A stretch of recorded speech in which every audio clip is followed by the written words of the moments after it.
कहानी शुरू करने से पहले हम पार्ट 1 का रिकैप देख लेते हैं। नाइली एक ताकतवर स्पिरिचुअल डीमन मास्टर जिसने सेज एम्परर से लड़ते लड़ते जान दे दी, लेकिन मौत के बाद वो लौट आया अपने 13 साल की शरीर में, पूरा अतीत याद रखते हुए, पूरा फ्यूचर का नॉलेज याद रखते हुए। अब वो सिर्फ एक बच्चा नहीं है, वो है भविष्य का योद्धा जिसने अपना शहर जलते हुए देखा था और अपने परिवार को, अपने दोस्तों को आंखों के सामने मरता हुआ देखा था, और अब वो सब कुछ बदलने आया है। नाइली की ये दूसरी जिंदगी है, पर क्या इस बार वो भाग्य को हरा पाएगा, फ्यूचर को बदल पाएगा? क्या वो ग्लोरी सिटी को बर्बाद होने से बचा पाएगा? जानने के लिए सब्सक्राइब करो, अगले एपिसोड की घंटी बजाओ और जुड़े रहो tales of demons and gods के साथ। चैप्टर की शुरुआत में हमें 3 वीआईपी बिगिनर क्लास में इंस्पेक्शन के लिए दिखाए जाते हैं। नाइली कहता है, क्या हमें फंसाने की कोई चाल है? डूजे कहता है, नहीं रे, तू गलत समझ रहा है। टीचर इंस्क्रिप्शन के बारे में क्लास को सिखाती है। इंस्क्रिप्शन 2 टाइप के हैं, device inscription, battle inscription. Device inscription armour या हथियारों में लगाया जाता है, जिससे उसकी पावर बहुत बढ़ जाती है और डीमन स्पिरिट्स को बहुत हेल्पफुल होता है एक युद्ध में। जितना हाई लेवल इंस्क्रिप्शन उतनी ज़्यादा पावर। बैटल इंस्क्रिप्शन एक स्क्रोल में यूज़ होता है, उसे सोल पावर से एक्टिवेट करते हैं, जिससे बहुत ज़्यादा पावर मिलेगी। इंस्क्रिप्शन की शुरुआत फेंग शुई एम्पायर से हुई थी और हज़ारों सालों में उसका डेवलपमेंट बहुत अच्छा हुआ था, लेकिन अंधकार युग में दानवों के हमले की वजह से बहुत सारे इंस्क्रिप्शन लुप्त हो चुके हैं और हमारी सिटी में बहुत कम इंस्क्रिप्शन बचे हैं। आज हम बात करेंगे डिवाइस इंस्क्रिप्शन के बारे में। एक वीआईपी कहता है, गॉडसेट फैमिली के सदस्य बहुत नॉलेजेबल है, इससे बच्चों को बहुत कुछ सीखने को मिलेगा। दूसरा वीआईपी कहता है कि यहाँ होनहार स्टूडेंट्स भी है, जैसे कि जीयून, सेन युए, निंगर। तुम्हारा क्या कहना है? लेकिन एक वीआईपी इग्नोर करता है। दूसरा वीआईपी मन में सोचता है कि ये कौन वीआईपी है जो वाइस प्रिंसिपल की बात को इग्नोर कर रहा है। टीचर इंस्क्रिप्शन सिखाना स्टार्ट करती है, तभी नाइली को बहुत तेज नींद आती है। टीचर इंस्क्रिप्शन के बारे में बहुत कुछ बक कर रही है और बोर्ड पे ड्रॉ कर रही है। ये red blaze scorching explosion inscription है जो मेरे फैमिली के पूर्वजों ने बनाया था। इसके अंदर छोड़ो दोस्तों, तुम बोर हो जाओगे नाइली की तरह। नाइली बोर होते हुए सो जाता है। वाइस प्रिंसिपल नाइली को देख के मन में गुस्सा होता है और सोचता है कि ये कौन लड़का मेरी मौजूदगी में क्लास में सो गया। वहाँ पे दूसरा वीआईपी कहता है, हर क्लास में अच्छे और बुरे दोनों स्टूडेंट्स होते हैं। ये लड़के को तो मैं क्लास ख़त्म होने के बाद मैं सबक सिखाऊंगा। ये अपने माँ बाप के पैसे बर्बाद कर रहा है। टीचर उसको देख के सोचती है कि आज नाइली पकड़ा गया। अब देख मैं कैसे तुझे सबक सिखाती हूँ। नाइली, ए नाइली, उठ। नाइली आधी नींद में रिप्लाई देता है, अब क्या चाहिए टीचर? हाँ, नाइली तो अब गया, ऐसा एक स्टूडेंट कहता है हंसते हुए। तूने मेरे क्लास में सोने की ज़रूरत कैसे की? तुझे सब पता है इंस्क्रिप्शन के बारे में? हाँ है, नाइली आंसर देता है। तो ठीक है, बताओ बोर्ड पे कौन सा इंस्क्रिप्शन है? नाइली आधी नींद में बोर्ड की तरफ देखता है और कहता है, ये low level fire class inscription है, ग्रीन ब्रॉन्ज ग्रेड का। इसके फाउंडेशन में 38 मेथड्स है। पावर बहुत कम है, लेकिन पानी उबालने के काम आ सकता है। ये सुन के पूरा क्लास हंसता है। एक स्टूडेंट हंसते हुए कहता है, ये नींद में बड़बड़ कर रहा है, ये 38 मेथड से नहीं बना। दूसरा स्टूडेंट बोलता है, ये पानी उबालने के काम आएगा? क्या मजाक है। यूए मन में गाली देते हुए बोलता है, मेरा फैमिली का ये इंस्क्रिप्शन पानी उबालने के लिए? क्या बकवास कर रहा है ये लौंडा। निंगर सोचती है, नाइली बहुत टैलेंटेड है, लेकिन वो हमेशा बेवकूफ़ों की तरह क्यों पेश आता है। एक वीआईपी तो बहुत हंसता है। वाइस प्रिंसिपल कहता है, ये मजाक की बात नहीं है, यह इंस्क्रिप्शन असल में 38 मेथड से बना है, लेकिन ये 36 का भी हो सकता है। ये सिर्फ समझने के लिए बहुत नॉलेज चाहिए। टीचर कहती है, अच्छा मजाक सुनाया क्लास को तूने। अगर कोई इंसान जब इंस्क्रिप्शन को कुछ हद तक समझ जाता है, तब उसकी अंडरस्टैंडिंग बहुत बढ़ जाती है। यह इंस्क्रिप्शन मूल तौर पे 38 का है, लेकिन उसमें 4 कंबाइन होकर 2 बन जाते हैं। ओवरऑल ये 36 का है। कहीं इसने तुक्का तो नहीं मारा, ऐसा ये बुढ़ा सोच रहा है। नाइली एक्सप्लेन करते हुए कहता है, ये inscription lightning fire Holi scripture volume 7 से है। इसका original name lightning fire volcanic explosion है और ये 60 मेथड के कॉम्बिनेशन फॉर्म से बना हुआ है और बहुत कॉम्प्लेक्स है। पता नहीं किस बेवकूफ़ ने थोड़े मेथड्स चेंज करके लाइटनिंग नाम को हटा के रेड स्कॉर्चिंग एक्सप्लोजन नाम रख कर अपना बता दिया, जिससे इसकी पावर घट गई। लाइटनिंग फायर होली स्क्रिप्चर ये क्या है?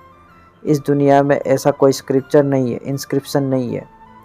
टीचर बहुत समझदार है। जो बुक आपने नहीं पढ़ी वो हो ही नहीं सकती, है ना?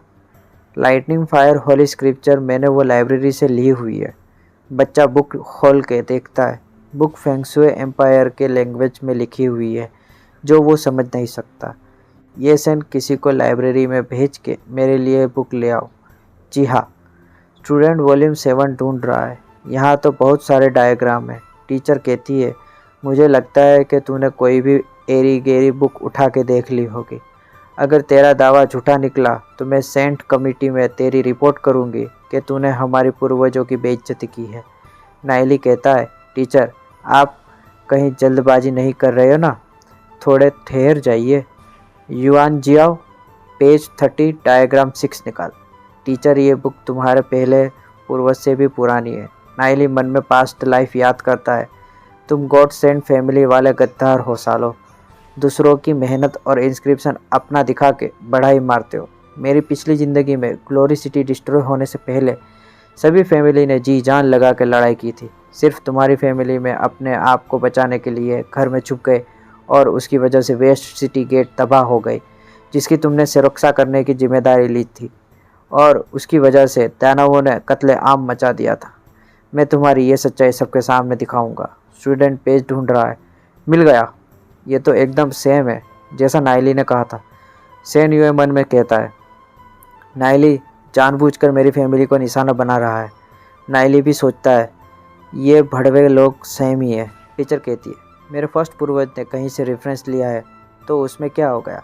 नाइली हंसते हुए जवाब देता है, शायद आपको डिमन स्पिरिटिस रेगुलेशन के कानून के बारे में नहीं पता।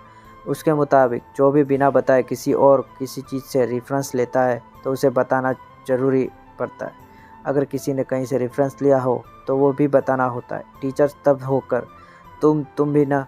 नाइली कहता है, तुम्हारे पूर्वजों ने बिना बताए ये यूज़ करना नियमों के खिलाफ है।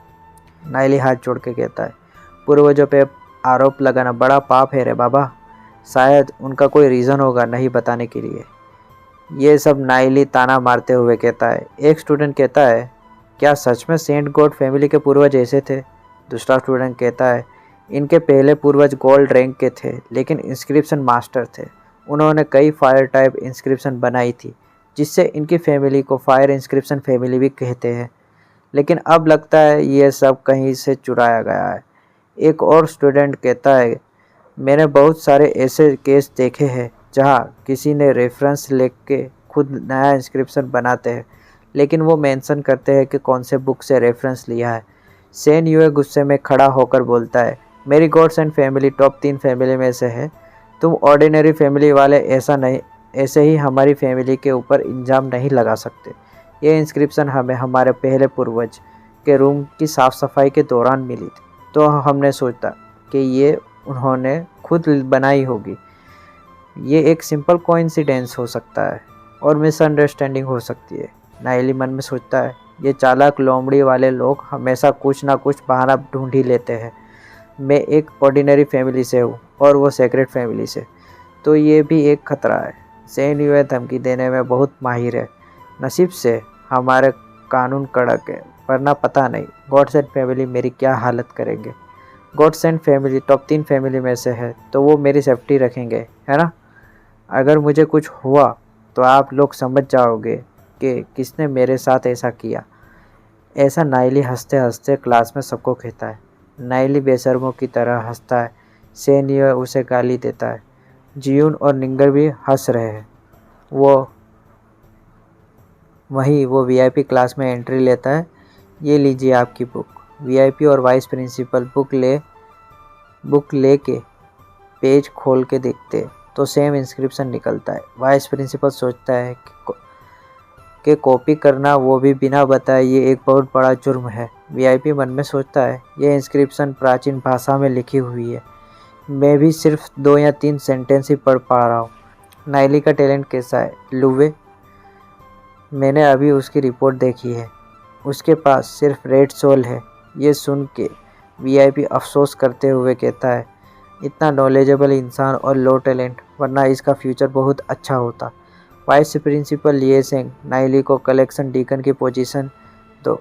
जी हाँ, लॉर्ड नाइली को प्रोटेक्ट करना चाहते हैं। सच है, वर्तमान में ग्लोरी सिटी के लोग अपने व्यक्तिगत कौशल और अभ्यास पर ज़्यादा जोर देते, लेकिन बहुत कम लोग हैं जो प्राचीन ग्रंथों पर शोध करने के लिए समय देते। हालांकि नाइली की प्रतिभा बहुत कमज़ोर है, लेकिन उसके पास गहरा ज्ञान है, यहाँ तक कि वह लाइटनिंग फायर होली स्क्रिप्चर भी पढ़ सकता है।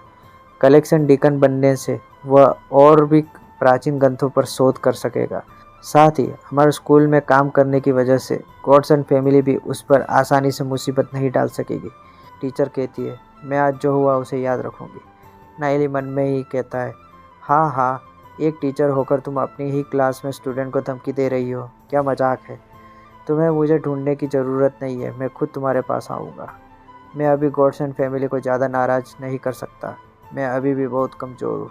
एक स्टूडेंट दूसरे को कहता है, सुना है, एक लड़के ने प्रैक्टिशनर की शुरुआत के क्लास में गॉड्स एंड फैमिली के रेड ब्लेड स्कॉर्चिंग एक्सप्लोजन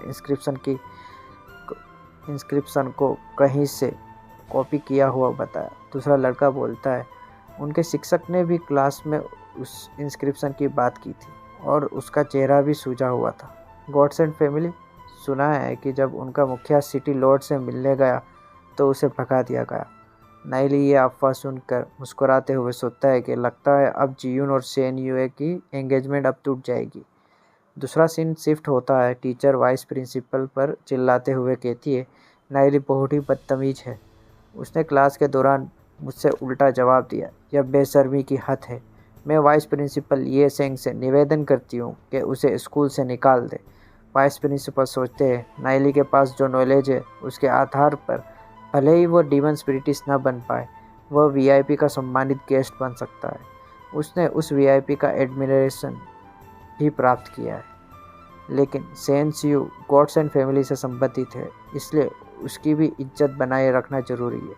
इसलिए मुझे इस मामले पर और विचार करना होगा, क्योंकि किसी छात्र को स्कूल से निकालने का असर काफ़ी बड़ा होता है।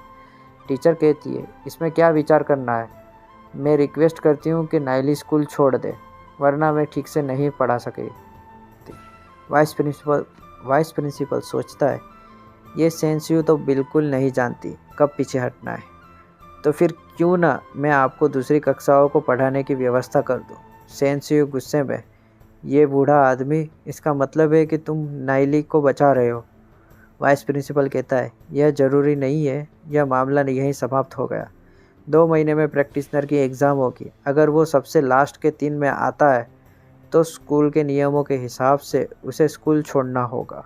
ऐसा टीचर सेंसियू प्रस्ताव रखती है वाइस प्रिंसिपल के सामने। वाइस प्रिंसिपल हंसते हुए कहता है, ठीक है। टीचर फिर वहाँ से चली जाती है। वाइस प्रिंसिपल सोच रहा है, सेंसियू यह सोचकर ज़्यादा हावी हो रही है कि वह गॉड्स एंड फैमिली की सदस्य है। आसमान की ओर देखते हुए सोचता है, लगता है कि नाइली की जानकारी के हिसाब से उसे सबसे नीचे के 3 में नहीं होना चाहिए। यहाँ तक कि अगर वह सबसे नीचे 3 में आता भी है और उसे स्कूल से निकाला जाता है तो लॉर्ड उसे ज़रूर अपने दल में शामिल करना चाहेंगे। सीन शिफ्ट होता है लाइब्रेरी में। नाइली ने सेंगलान इंस्टीट्यूट का एम्प्लॉयमेंट एक्सेप्ट कर लिया है और अब वो लाइब्रेरी कलेक्शन डीकन बन गया है और उसे मंथली सैलरी 300 मिलेगी। टूजे कहता है, नाइली, तुमने गॉड्स एंड फैमिली को नाराज़ कर दिया, क्या ये बुरा नहीं है? लूपिया मस्ती में कहता है, किसे फ़र्क पड़ता है जब तक हम खुश हैं। नाइली कहता है, मेरे पास एक प्लान है, हम अगले कुछ दिनों के लिए क्लास बंक करेंगे, मुझे लगता है उससे सेंसियो को यह पसंद आएगा। ये 3 लड़के जो नाइली के ग्रुप के साथ क्लास के बाहर खड़े होने की सज़ा पाए थे, भले ही उनके पास सिर्फ रेड सी सोल था, फिर भी वो जोशीले और समर्पित लोग हैं। वे पिछले ज़िंदगी में डूजे के साथ मिलकर ग्लोरी सिटी की अंतिम लड़ाई में मारे गए थे। भले ही वे पहले नाइली के करीब नहीं थे, लेकिन अब वे सभी भरोसेमंद भाई बन चुके हैं। मैंने 6 सेट्स बिगिनर सोल्स क्रिस्टल खरीदी है। अब मैं तुम्हारे नेचर की जांच करूंगा। Nature test? क्या हमने वो स्कूल शुरू करते समय नहीं किया था? मेरा टेस्ट अलग है।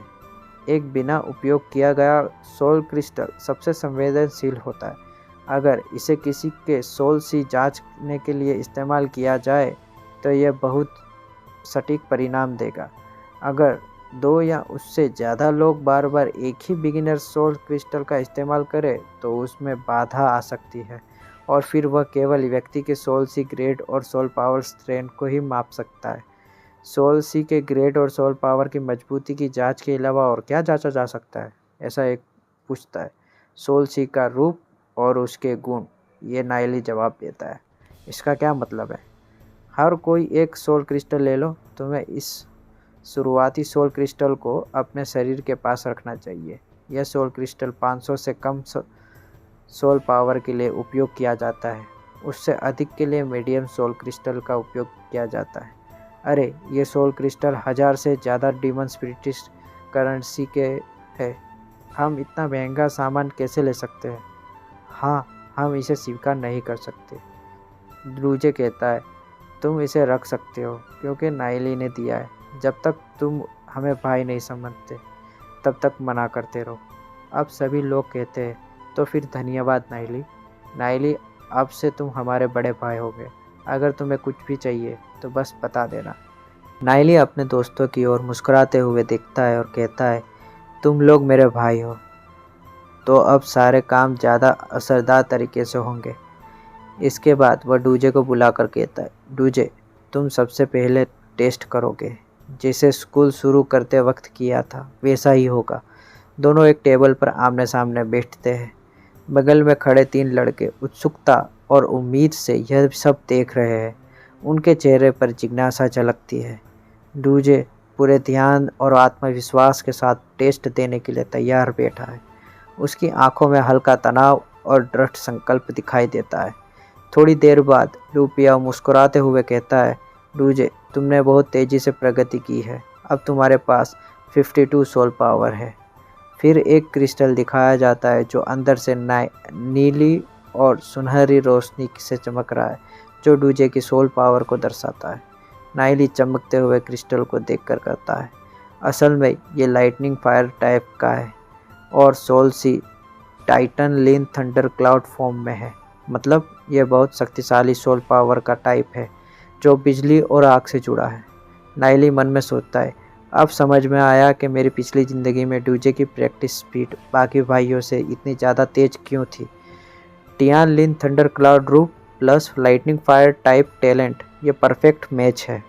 पिछली ज़िंदगी में डूजे सेंट फायर इंस्क्रिप्शन की प्रैक्टिस करता था, जिससे गोल्ड लेवल तक पहुंच गया था। डूजे नाइली से सवाल पूछता है, लाइटनिंग फायर टाइप और टियान लियन थंडर क्लाउड क्या है? नाइली समझाता है, लाल, नारंगी, पीला, हरा, नीला, इंडिगो, बैगनी, ये 7 सोल सी के रंग होते हैं। हर रंग किसी व्यक्ति की अलग खासियत और टैलेंट को दर्शाता है। कुछ सोल सी को प्रैक्टिस करना आसान होता है, लेकिन इसका मतलब यह नहीं है कि लाल रंग यानी हमारा रेड सोल सी बेकार है। अगर हम सही तकनीक ढूंढ ले तो हम रेड सोल सी से भी ज़बरदस्त ताकत दिखा सकते हैं। नाइली कहता है, जो लोग सोल सी की लेवल को 3, 6, 9 में क्लासीफाई करते हैं वो बेवकूफ़ है। बाकी लड़के चकित है। सभी हैरानी से सोचते हैं, जिन महान योद्धाओं ने ग्लोरी सिटी बनाई, क्या वो सब बेवकूफ़ थे? नाइली कहता है, डूजे का पीला सोल सी लाइटनिंग से संबंधित है। उसकी सोल का रूप है टियान लिन थंडर क्लाउड, जो लाइटनिंग तत्व के तकनीकों और इंस्क्रिप्शन के अभ्यास के लिए सबसे उपयुक्त है। यहाँ टियान लिन डीमन बीस्ट की तस्वीर है, जो डूजे के लिए परफेक्ट डीमन स्पिरिट है। टियान लिन डीमन बीस्ट अगर सही शर्तों पूरी करी जाए तो परिणाम बेहद चौंकाने वाला होगा, लेकिन अगर दूसरी इंस्क्रिप्शन का अभ्यास किया गया तो प्रगति धीमी होगी। डूजे कहता है, दुर्भाग्य से ग्लोरी सिटी की लाइटनिंग और फायर तकनीकें अधूरी है। भले ही वे प्राचीन ग्रंथों में दर्ज है, लेकिन वे सभी प्राचीन भाषा में है। डूजे ध्यान से देखता है और फिर उत्साहित होकर कहता है, "That's right, नाइली, इसे तो प्राचीन भाषा समझ में आती है। नाइली, तूने जैसे क्लास में फायर इंस्क्रिप्शन के बारे में कहा, तो तुझे लाइटनिंग के बारे में भी पता होगा, है ना?" नाइली कहता है, "हाँ, मुझे पता है।" और इसी के साथ हम यहाँ पे अपना चैप्टर ख़त्म करते हैं। मिलते हैं नेक्स्ट चैप्टर में।